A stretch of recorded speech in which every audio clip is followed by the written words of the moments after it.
Hi friends, welcome to Nithu சமையல். இன்றைக்கி பார்க்க போகிற ரெசிபி உருளைக்கிழங்கு ஸ்நாக்ஸ் எப்படி செய்கிறதுன்னு பார்க்கலாம்.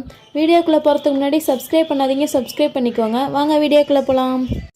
உருளைக்கிழங்கு ஸ்நாக்ஸ் செய்கிறதுக்கு நான் இன்றைக்கி 1/2 கிலோ உருளைக்கிழங்கு எடுத்திருக்கேன். உருளைக்கிழங்கு நல்லா கழுவியாச்சு. இப்போ மேலுள்ள தோலெல்லாம் எடுத்துக்கலாம். மேலுள்ள தோலெல்லாம் சீவி எடுத்துடலாம். உருளைக்கிழங்கு எல்லாத்துலேயும் தோல் சீவியாச்சு. இப்போ நம்ம உருளைக்கிழங்க சீவிக்கலாம்.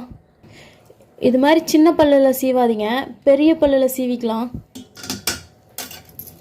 தண்ணியிலே சீவி விட்டுக்கோங்க.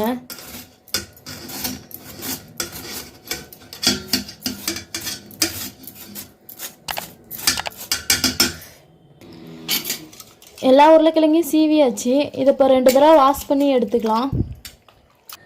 நல்லா 2 தடவை வாஷ் பண்ணி எடுத்து வச்சுருக்கேன். இப்போ ஒரு துணியில் போட்டு நல்லா இதை புழிஞ்சி எடுத்துக்கோங்க, கொஞ்சம் கூட தண்ணி இல்லாமல்.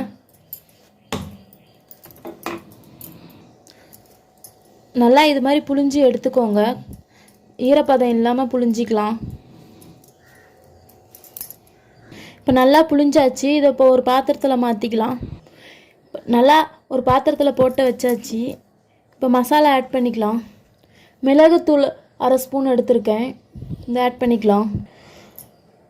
மிளகாய்த்தூள் 1/2 ஸ்பூன் ஆட் பண்ணிக்கலாம்.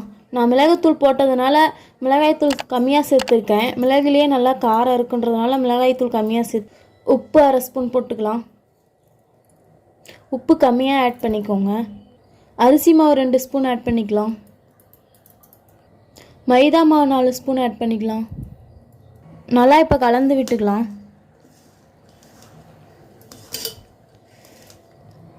நல்லா கலந்து விட்டாச்சு. மாவு இப்படி பிடிக்கிற அளவுக்கு இருக்கணும். இங்கே பாருங்கள், நல்லா இப்போ பிடிக்கிற மாதிரி இருக்குது. இந்த அளவுக்கு பிணைஞ்சிக்கோங்க. உருளைக்கிழங்கு பிணையறதுக்கு நம்ம தண்ணி விட வேண்டாம், உருளைக்கிழங்கு இருக்கிற தண்ணியே போதுமானதாக இருக்கும். இப்போ நம்மளுக்கு பிடிச்ச ஷேப் நம்ம ரெடி பண்ணிக்கலாம். நான் இன்றைக்கி ரவுண்ட் ஷேப் செய்கிறேன். இது மாதிரி கொஞ்சமாக எடுத்து அழுத்தி விட்டுக்கோங்க. இந்த சைஸ்க்கு எடுத்துக்கோங்க மாவு. முன்னாடிலாம் நீட்டிட்டு இல்லாமல் பார்த்துக்கோங்க. அதை இது மாதிரி நீட்டிட்டு இல்லாமல், அப்படி நீட்டிட்டு இருந்துச்சுன்னா ஃபஸ்ட்டு அது கரிஞ்சிரும். அதனால் எல்லாமே உள்ளே இருக்க மாதிரி பார்த்துக்கோங்க. எல்லாத்தையும் இது மாதிரி ரெடி பண்ணி எடுத்துக்கலாம். மாவு ரெடி பண்ணியாச்சு. இப்போ நம்ம பொரித்து எடுத்துக்கலாம். இப்போ நம்ம ஒவ்வொன்றா போட்டுக்கலாம்.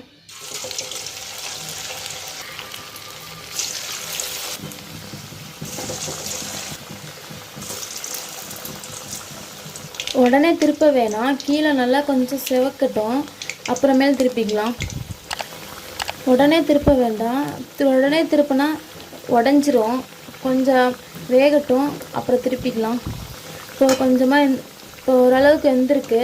இப்போ திருப்பிக்கலாம்.